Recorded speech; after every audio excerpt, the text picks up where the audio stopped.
అప్పుడప్పుడు ఏసీబీ దాడులు అని వార్తలు చూస్తుంటాం.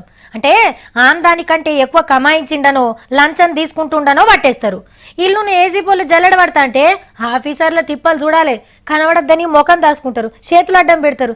ప్లీజ్ ప్లీజ్ వీడియోలు తీయద్దండి ప్లీజ్ అండి అని బతిలాడతారు. ఏ మూలకో కూర్చొని నెత్తికి చేతులు పెట్టుకుంటారు, సంపాదించిందంతా బయటపడరా అని. ఒక్కొక్కరి బాధ ఒక్కో తీరులు ఉంటుంది.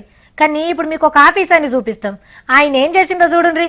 ముచ్చట మొన్నటిది ఇవాళ కూడా చెప్పుకునేంత గొప్పగా ఉంటుంది. మరి ఇప్పుడు సాతిగా కూర్చొని కాలుపుతున్నాడంటే సారే ఏసీబీ ఆఫీసర్ కావచ్చు అని అనిపిస్తున్నదిలే.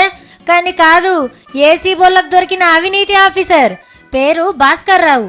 10వ తరగతి డూప్లికేట్ మేమో ఇచ్చేందుకు 5,000 లంచం తీసుకుంటూ దొరికిండు. నాకు this is not a first case. ఆ కేసు నేనే గెలిచిన. మా ఇంటి పక్కన ఒక లేడీ ఉంటే ఆ అమ్మాయితో కూడా కేసు ఫైల్ చేసి జైలుకి పంపించారు. అది రెండవది. ఆ కేసు నేనే గెలిచిన. అగనట మునుపు 2 మాటలు దొరికినా కోర్టులో సారే గెలిచిండట. సార్ తరపున గంత గట్టిగా వాదించిన లాయర్ ఎవరో మరి. ఆల్రెడీ ఫస్ట్ది అలానే ఆర్గ్యుమెంట్ చేసిన, ఇది ఫస్ట్ది సెకండ్ టైం కూడా నేనే అలాగనే ఆర్గ్యుమెంట్ చేస్తున్నాను. వారేవా సారే వాదించుకొని గెలిచిండట 2 మాటలు కూడా. ఇక ఇది ముచ్చటగా 3వ కేసు అన్నట్టు. మరి ఇండ్లేమైతుందో.